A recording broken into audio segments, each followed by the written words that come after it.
औज़ुबिल्लाहिमिनश्शैतानिर्रजीम बिस्मिल्लाहिर्रहमानिर्रहीम।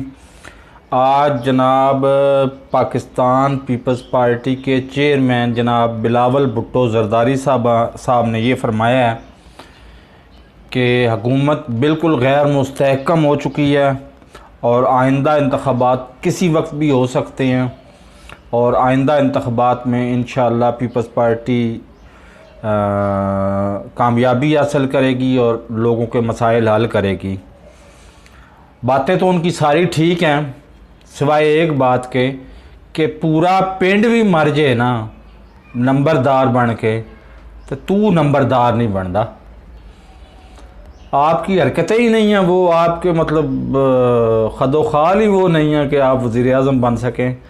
तो माज़रत के साथ मेरे चैनल को सब्सक्राइब करें, साथ लगे बेल आइकन को दबा के ऑल नोटिफिकेशन को ऑन कर दें और अपना बहुत बहुत ख्याल रखिएगा। अल्लाह हाफ़िज़।